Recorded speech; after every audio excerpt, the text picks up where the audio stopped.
would say that the Africa Finance Corporation is an example of the model that's required to develop the continent. And why is that?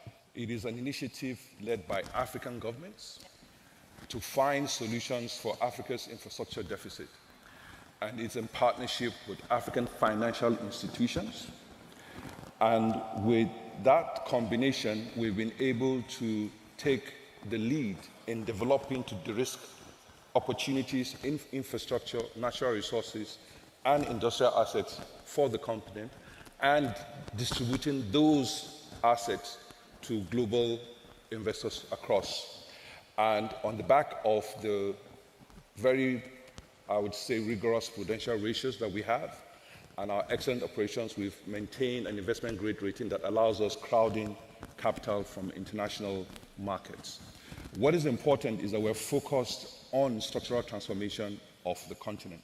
We're focused on moving from the export of raw materials to finished goods and semi-processed goods, as the case may be. We're focused on capturing and retaining value on the continent. We're focused on developing African capacity and partnership with everybody that wants to do business on the continent. We're focused on moving, I would say, from just exporting raw materials to now intermediate and finished goods from Benin Republic, from Gabon, from Chad to the US, to the Middle East, and for trade within Africa. The focus has always been on developing to de-risk and distributing to partners. Having more, I would say, value captured and retained on the continent. And we've also looked at how to mobilize domestic savings within the continent. We have schemes like the Infra Credit in Nigeria, where we've partnered with the Sovereign Wealth Fund of Nigeria to provide, I would say, credit risk guarantees for pension funds and insurance firms to invest in infrastructure on the continent. And I think that is the model that we should develop. We have to look at how to mobilize domestic resources to fund growth and development on the continent. And we need to see how we can replicate that model at scale across the continent. I think Africa has about $2 trillion of savings. We need to find ways to channel those to invest in the continent. We need to have partnership between the government and institutions like ourselves to de-risk for these savings to fund infrastructure and industrial growth on the continent. Development Bank, established in 1967, its main focus was to build an asset class of entrepreneurs within East Africa to trade in their countries and with each other. The African private sector is largely medium, small, and micro, with a very few large. And so we focus on the small and the micro, because we believe that is the bedrock of the economies of East Africa. We finance projects right from the startups, greenfields. We finance agriculture at scale, because we believe that it provides a lot of job creation opportunities, but also has opportunities for backward and forward linkages, and including value chain development.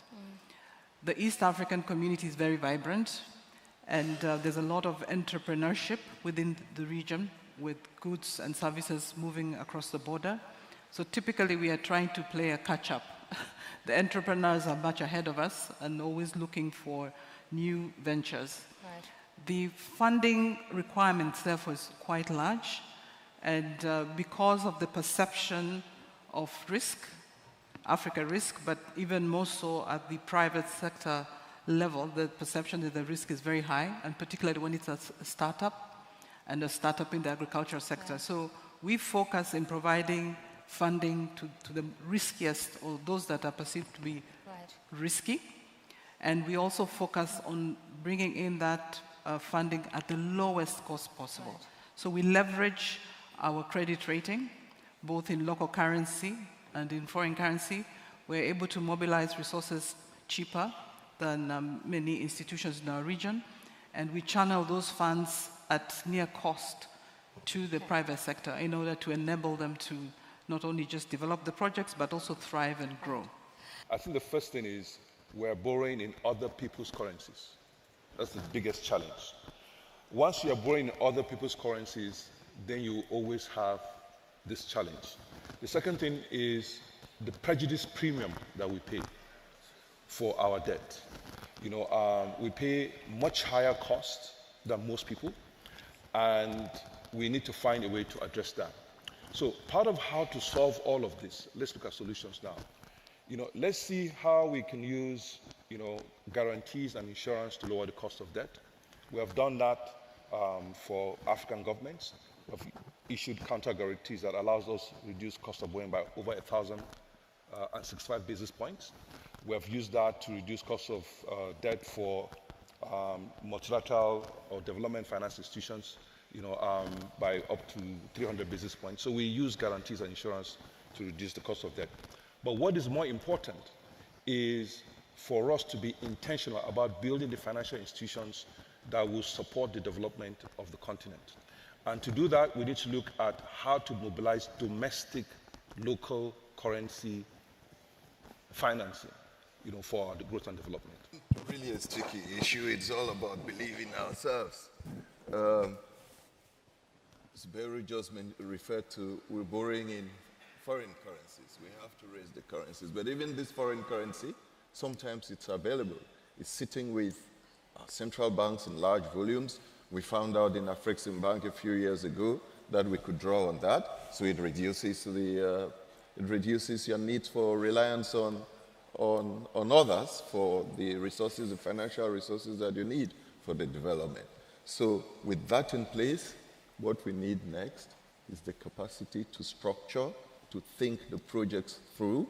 Okay. You would accept that it's not only foreigners who would insist on a certain quality. Ourselves as Africans, as a duty to ourselves, we would not invest unless we believe that that investment would yield returns.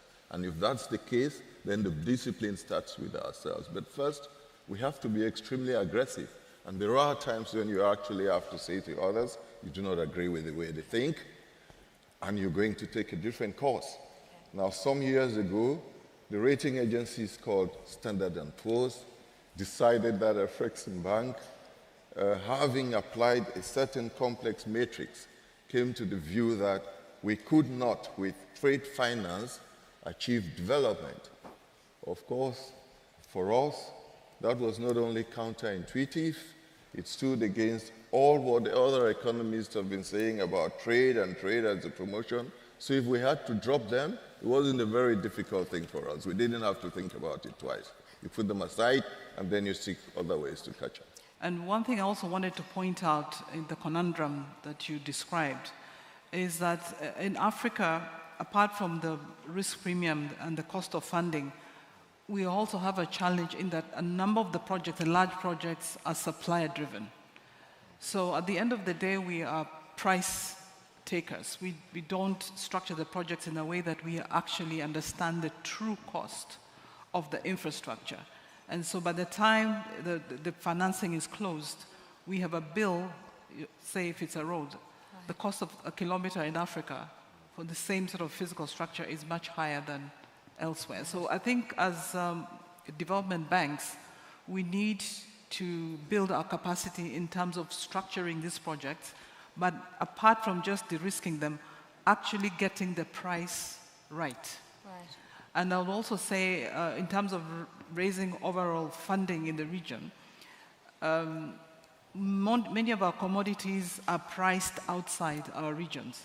So East Africa exports tea, exports coffee, cut flowers. The price of those commodities is not determined by auctions in Mombasa or Dar es Salaam. The price is determined in Antwerp, Amsterdam, and London. So I think there's a lot of work that we need to do as African institutions, but also African policymakers, to ensure that we actually understand the price. And we actually understand how the price structure works so that we can get full value for the goods that we export and the services that we procure. Let's talk about the gap now. The gap is huge in all the sectors: infrastructure, trade, they say between 80 and 130 billion US dollars of trade deficits or gaps that requires a lot of really resources. You cannot go today in Africa without having partnership. This is very important. We have been able to mobilize 60% of our really total approvals in over since 2008.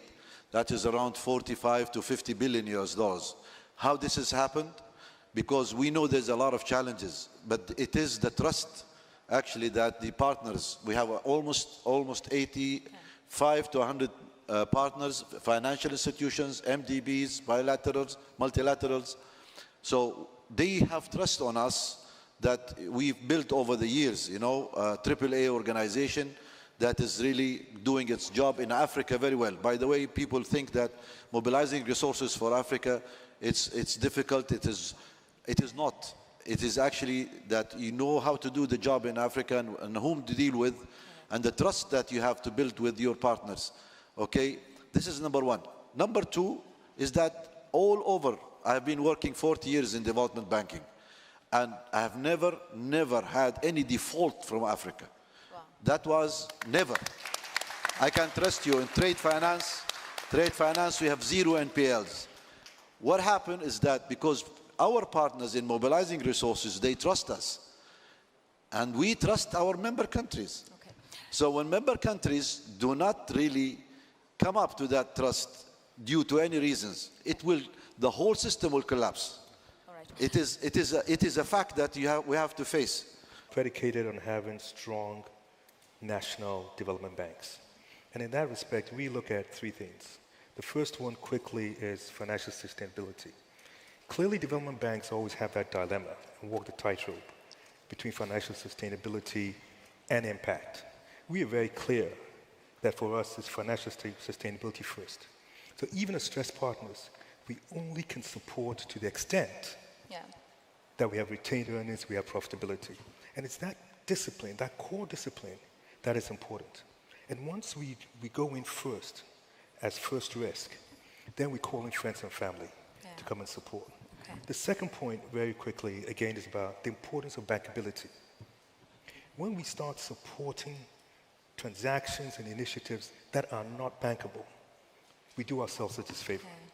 So our key process is that we support bankable deals, and as a result, Right. we have trustful relationships with our banking sector. Yeah. And the final point I also want to make is about the importance of interoperability. And what the importance of interoperability, that is key to the success of whatever we want to do in Ghana or in Africa. Okay. Fantastic. Because that interoperability allows us not to work in silos, allows us not just in terms of payments, but when you talk about visa-free, it's interoperability for social movement. When you talk about working together as partnerships, it's all about interoperability.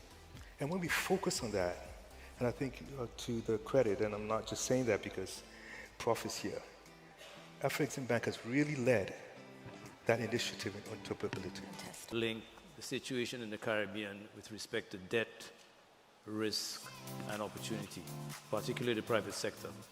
The countries are highly indebted.